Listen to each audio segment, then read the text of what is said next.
This week's sponsor is Legionnaire Ministries, one of our favorite ministries and resources for the Christian life. Stay tuned for more information about how you can get hooked up with Table Talk Magazine.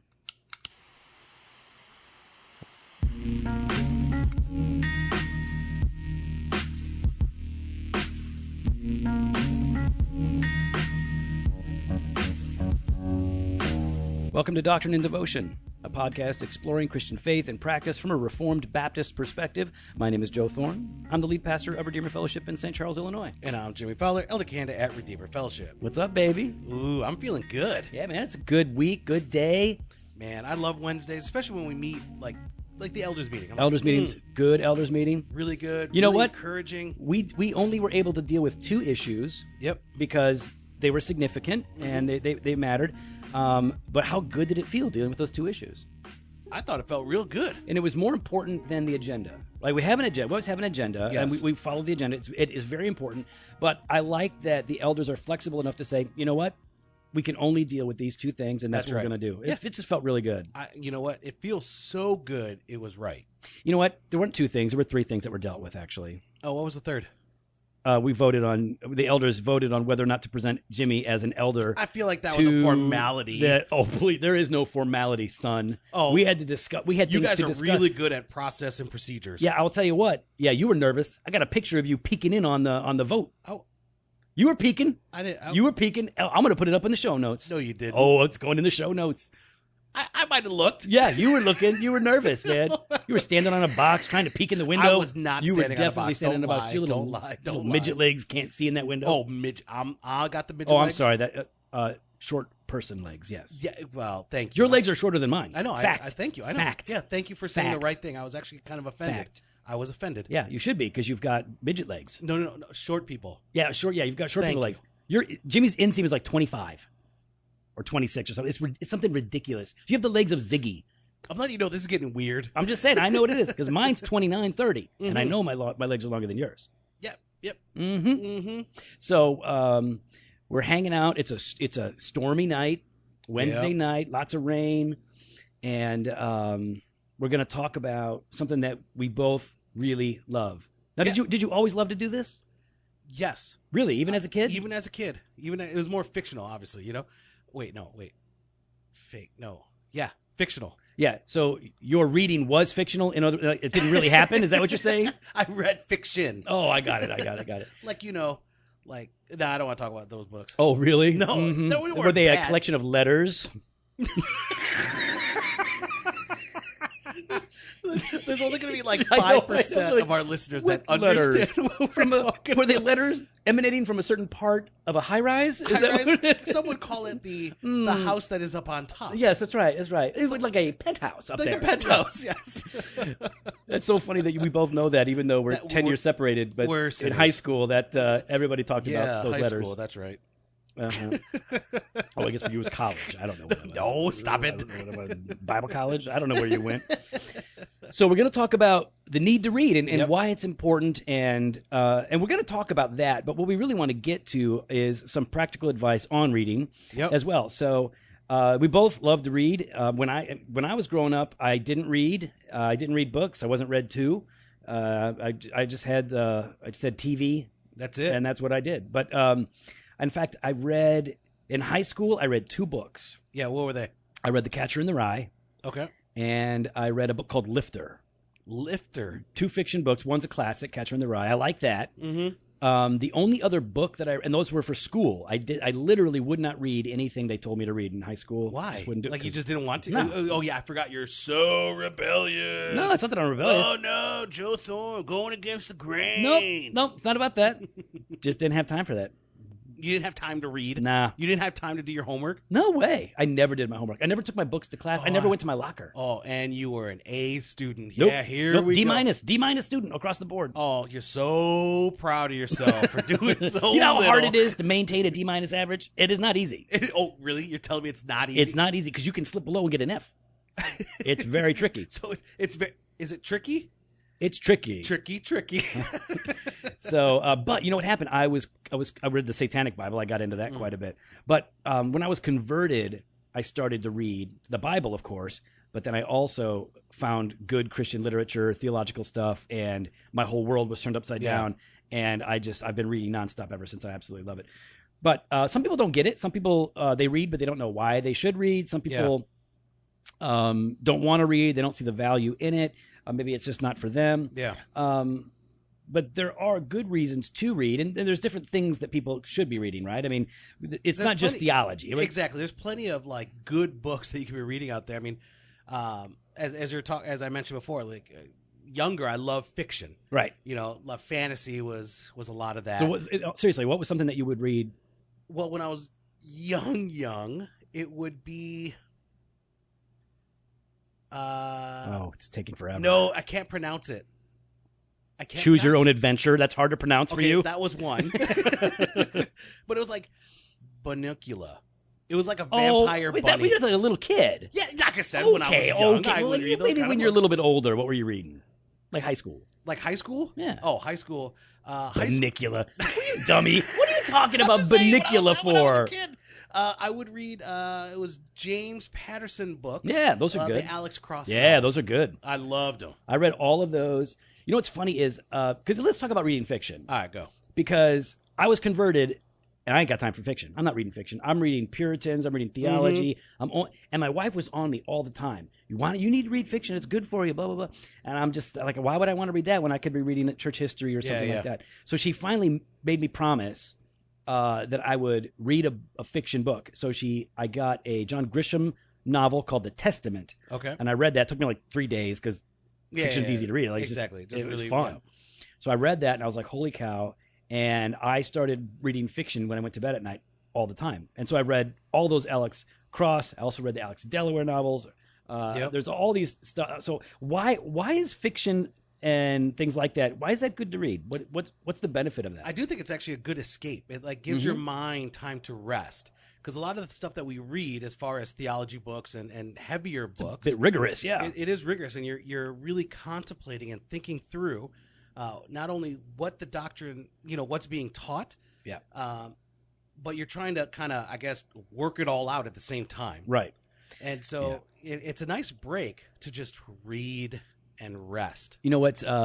David Murray, Dr. David Murray from Puritan Reformed Theological Seminary, when I was going through my whole mental health crisis and everything, and I was stressed out and overworked, he was asking me, so what do you read at night? And I'm like, right now I'm reading Dallimore on the 2-volume on Whitfield, and he's and you felt like a baller. You're like, no, I don't feel like that. 2 volumes. No, I don't feel like that. Yeah, you did. Nope, so after you dropped the mic on him, what did he say? I did drop the mic. He just said, "Yeah, you got to start reading some fiction." Now, I've read fiction a lot in the past. I just, I don't do it a lot these days, and actually I did. I stopped doing that. I think it is not only, I think it's what you said, to give your mind a break. It's moving in your heart, in your soul, in your mind in a different way.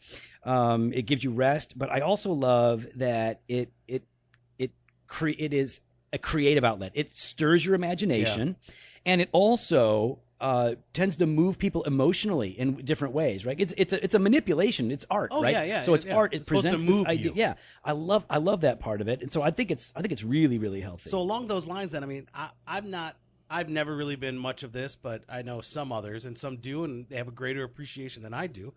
But poetry. Yeah, Steve McCoy. Steve McCoy. I mean, I'm thinking of like the Silverstein books. Those were some great poems I would read. Yep, Silverstein. Silverstein. No, Stein. I know. Silverstein. I know. Seinfeld. Does that count? Seinfeld poetry. Is that? Yeah, I don't do poetry. I don't do poetry, but some people do. Oh, they love it. It's a great outlet for them, and I get they have a great appreciation. And like you said, it moves them. Yeah. Right. Now, who's the homeboy? And all of our friends that are into poetry and are good theologians, they all like this one guy. He's always out in the wilderness talking about fishing and stuff. I have no idea. All right. Well, you guys know who. Hit us up. Hashtag #DocandDevo.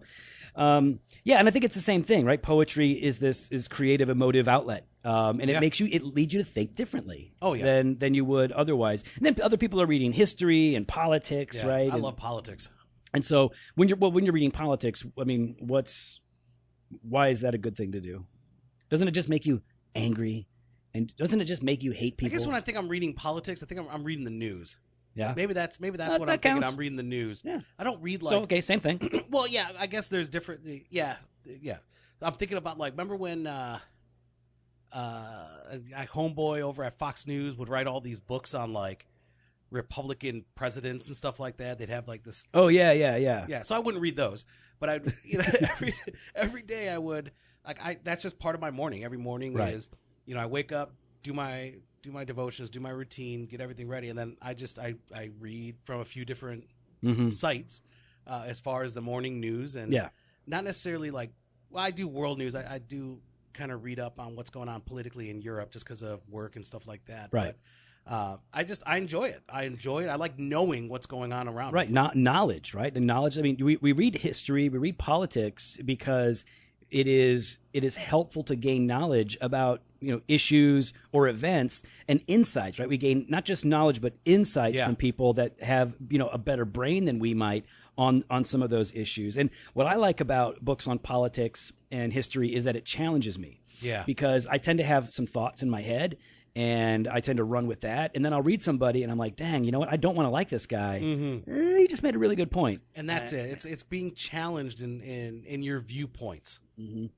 But what we're going to get at here is theology and theology in all of its forms, right? So we're not just talking systematic theology, biblical theology. We're talking Christian living, specific branches of doctrine. We're talking about Christian literature that is aimed at helping us to understand the truth of God in the Word of God, right? Mm-hmm. Okay, so what's the benefit? Why should people be reading good theology? Why should they be reading good theology? I think is part of it is why we need, or what we talked about on Monday. Right. Our need when we talk about preachers and teachers. So we should be reading good theology because it should be informing us. It should be challenging us. It should be edifying us. Right. And it's encouraging and admonishing us to be challenged in our faith. I would say also you should read good theology because it's dumb not to. Oh, let me explain. You have 2,000 years of the greatest Christian teachers and preachers at your disposal. That's right. Wait, disposable or disposable. Yeah, disposal or disposable. Yeah, sometimes I jimmy it up. Sensationalist. Yeah. So, you have 2,000 years of the greatest Christian minds and writers at your disposal. Yeah. Especially through the internet. Most of it's free. Yeah. Why wouldn't we be making listen, I'm not saying you have to read as much as Al Mohler, right? Who's going to read that much? We don't have the brain to read that and digest all that. But or the time. Some of us have jobs. Yeah, he ain't doing anything. He's just hanging out in his library in his slippers. That's all he's got to do. And then he wakes up and reads the morning news and does his briefing about. Takes his nap. He probably takes a 3-hour nap. 2 hours. It's actually only 2. Yeah, he does 2-hour naps, but he does twice. Oh, that's all of his sleep though. That's it. That's a sleep no. That's just during the day, and at night he sleeps for 12 hours. Oh my gosh, does he really? Yeah. He gets lots of rest. You gotta step up your game. We're kidding, everybody. Please don't hate us. We love Dr. Mohler. We know he lives on 4 hours of sleep, and he's a baller, and we love him for it. That's why it's fun to make fun of him.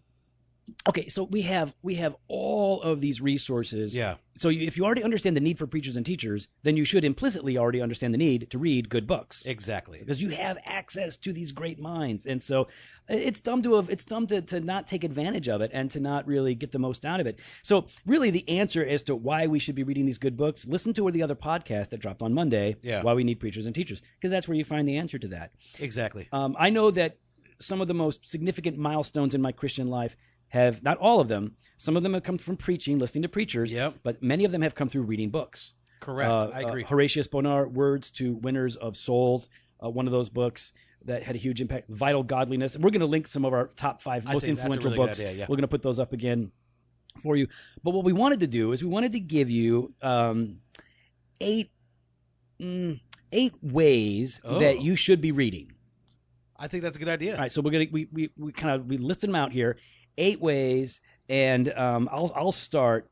Well, before we do that, Joe. Yeah. I mean, there's other things we should be reading. I mean, you can't talk about books and things like that, which is fine. I got ahead of ourselves. You're right. Let's slow this down. Yeah, let's way down. Okay, so you're saying that not only should we be looking for good stuff, but there is already some stuff out there that we should be prioritizing. Yeah, I would say so. I mean, I think we need to be looking at, well, you know what? Table Talk Magazine. Oh, you know what? Let's do that. It's so funny that you mentioned they're actually our sponsor. They are our sponsor. Isn't that weird? And you know what? We want to big thanks to Legion Ministries for sponsoring the podcast this week. What they are offering is 3 months of free Table Talk Magazine, not just the physical, but digital as well. So you get both. And so listen to Dr. Devotion, get a free 3-month trial. Wait, do they have to give their credit card information and all that stuff? No, this is not the Bar Podcast where we store that information. How does it work? What do they do? You head on over to the website, drdevotion.com/tabletalk. Right. And there you can click through on the link. It's a risk-free trial, no payment information required, and you get the digital and physical Just access. name, email, address. That's all they got to put in? That's it. All right, here's the thing, guys. That's going to be good for you. And if you do it, though, it's also good for the podcast because, let's be honest. Support us. It's a big deal that Legionnaire took a chance on sponsoring us, right? Especially, especially all the things Joe says, and they still want us. Yeah, I mean, I didn't burn that bridge. I threw gasoline all over it. Well, we were pretty close that one time. Not with Legionnaire. No, not with Legionnaire. No. With other people we were. So, listen, if you want to support the podcast, click that link, doctrineanddevotion.com/tabletalk. Click the link, fill out the form, get Table Talk for free. You're going to be blessed, and it's going to bless us. It'll let Legionnaire know, hey, we like those Doctrine and Devotion guys. Pay them some more money. We're going to sponsor them every month. That's what we want. Year-long contracts. No, I don't want that. Multi-year deals. Don't want that. Don't want that. But you know what? Go sign up. Yeah. Use all your fake email addresses and take care of it. Listen, I'll tell you what. All kidding aside, Table Talk is legit. Mm-hmm. It is our favorite print periodical. That's no joke. We've said that for years before they were interested in sponsoring us. So go and get it. All right, Jimmy, if we're going to talk about how people can approach reading, especially those people that maybe they're not that into it, or maybe they don't really have a plan, there's a lot that could be said. We're not going to worry about how much you need to be reading. I'm not so much concerned. I would rather... but 15 hours a day, If you can read one great book a year, I'm going to be happy for you. Yep, right? Good job. Some people are going to read one a month. Some people are going to read one a week. Mission whatever. accomplished. But just take it seriously. So I'm going to say, number one, if you want to get the most out of your reading of Christian literature, then or any kind of book for that matter, know your goal. Like, why are you reading this book? Clarify that. So let's say, I'm going to read a fiction book. Why? Answer the why question. Why are you reading this book right now? What is your aim in this?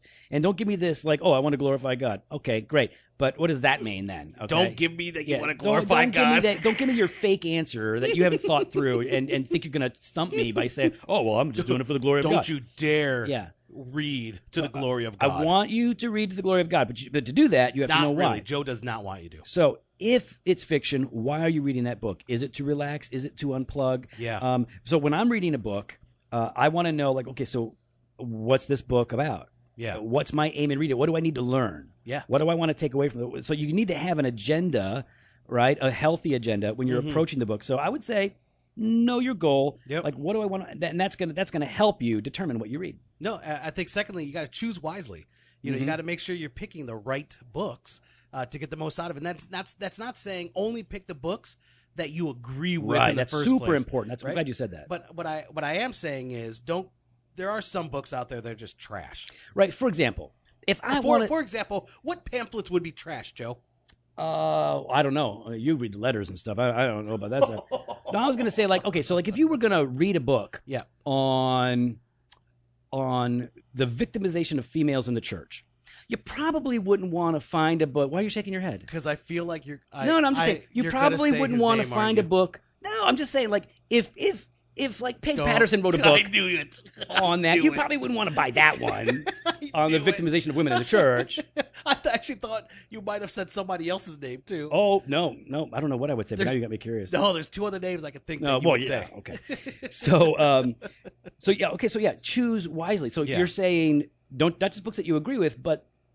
Yeah, but get those books that are going to challenge you and even they're going to critique your position. Not only are they going to lay out their position, but they're going to critique your position. Right. And they're going to be fair about it. And that's the same thing if there's someone that you agree with, they should be as well handling and critiquing another position fairly. Yeah. And responsibly. That's the word I want to use. Responsibly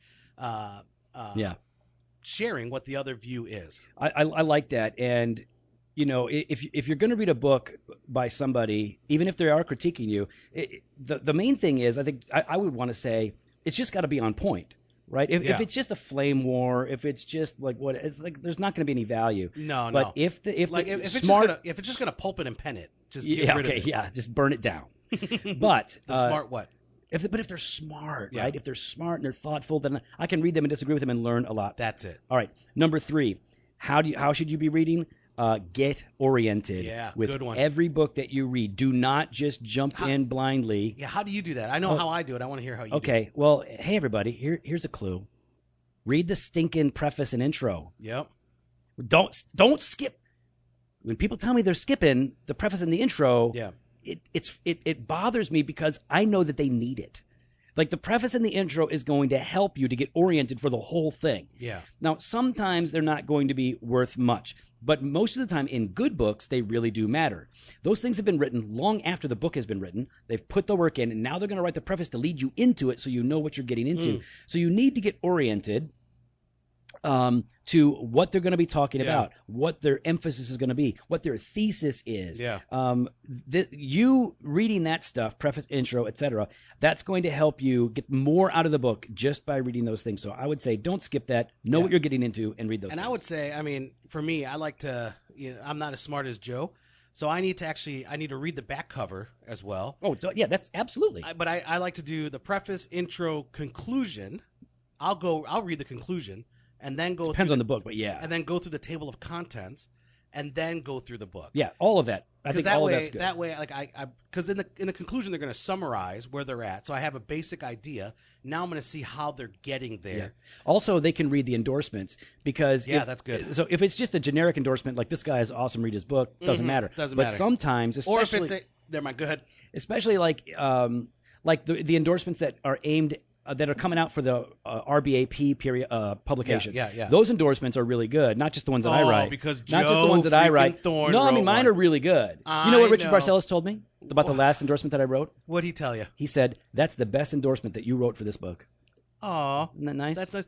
Well, how about the endorsement? You didn't get the joke. No, I got the joke. No, man, you just skipped over my joke. What did Stetzer tell you about the endorsement that you wrote? So anyway, read the endorsements because if they're good, they can also clue you in. Jimmy, what's number 4?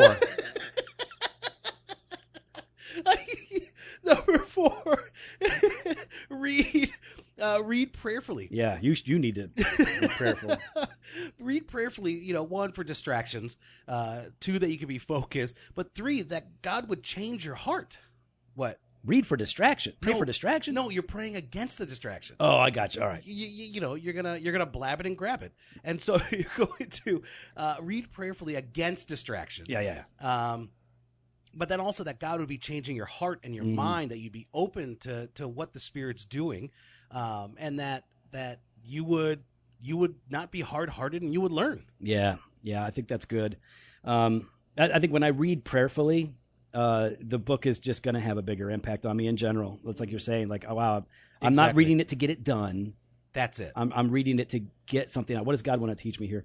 Okay, so you're saying read prayerfully. I will say read carefully.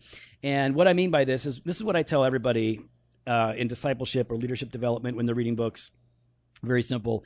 Always be asking, how is this author right and how is this author wrong? Always be asking that, because what you're going to find is even in books that are terrible, those books that should only be an article, and even then it's not going to be very good. Well, what example would that be? Oh, most books out there. That's why I just write articles and then they bind them. That's exactly all I do. You beat them to the punch. So what I would say, though, is you could probably get something out of it. Yeah. You could probably get something good out of it. So always ask, how is this author right? Even if you know you disagree with him, ask, okay, so how is he right? Where can I agree with him? Yeah. And where will I disagree with him? Always ask, even of your favorites. Like if you're reading somebody, don't just read them mindlessly. Like, oh well, this is my favorite preacher, my favorite pastor, so I can just believe everything. That's not safe. Tell me everything you want me to learn, Driscoll. Don't do that. Instead, read it carefully. What's right? What's wrong? Number 6.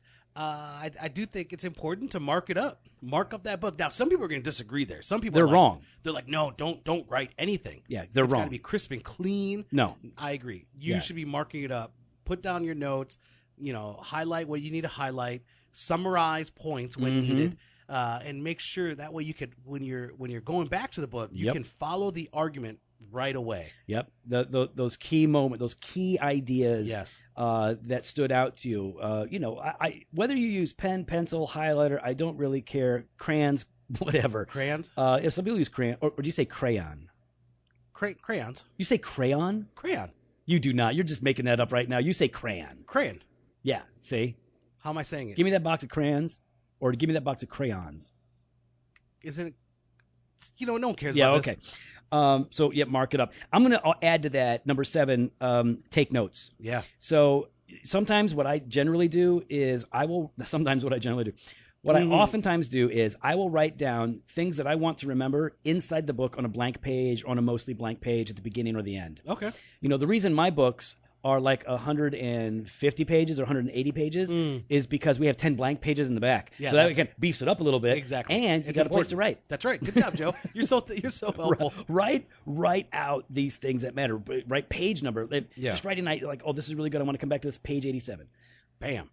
Take notes. Maybe you're going to write it in your journal. Yeah. Maybe you're going to blog about it. People will blog about it. Even if nobody reads it, and nobody probably will, at least you will have gone through the effort of writing these things out and articulating them for yourself. And so along those lines about blogging it, number 8, share what you're learning. Definitely. Right? And so whether it is in a blog, whether it is at your community group, or maybe you're with your spouse, you're sharing, hey, this is what I'm learning, this is what I'm reading, this is what I'm getting out of it. Make sure you're sharing that, because it's going to be encouraging to them, and it might challenge them, but it's also going to hold you accountable, because people are going to ask, hey, how is that going for you? Yeah. Right?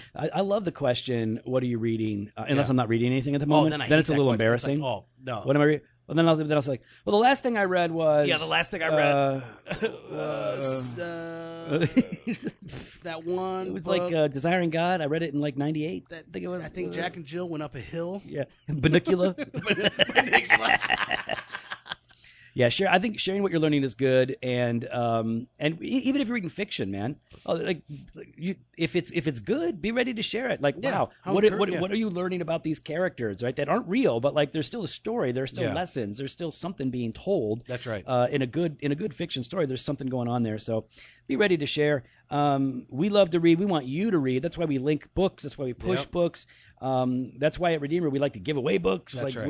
We're all about it. We want you guys to get your read on, and one of the ways they can do that is going to doctrineanddevotion.com/table talk. Sign up for the magazine for free, 3 free months. No credit card information, none of that stuff. That's just right. Name, address, and email, and you're going to be getting the goods. Well, we'd love to hear what you're reading. You can... do that. Tell us what you're reading. Hashtag Doc and Devo. Hashtag Doc and Devo. You can follow us on Instagram and Twitter at Doc and Devo, or on Facebook /Doctrine and Devotion. You can head on the website, doctrinedevotion.com. There you can contact us. You can sign up for the email blast, or hit up the store and grab some gear. It's all good stuff. Fresh Pod. Where do they get that gear? Where do they go? JoFoStore.com. JoFoStore.com. Yeah, we got that. JoFo Store. Yeah, we had to pay a lot of money for that. Because once we got big, once we blew up, everybody bought JoFo everything, and we had to pay like $10,000 for that domain. It was not $10,000. It was like $10,000. It was $7,500, but yeah, nonetheless, it was up there. Fresh Pod every Monday and Thursday. Blog post on Wednesdays. Video content sporadically. Later.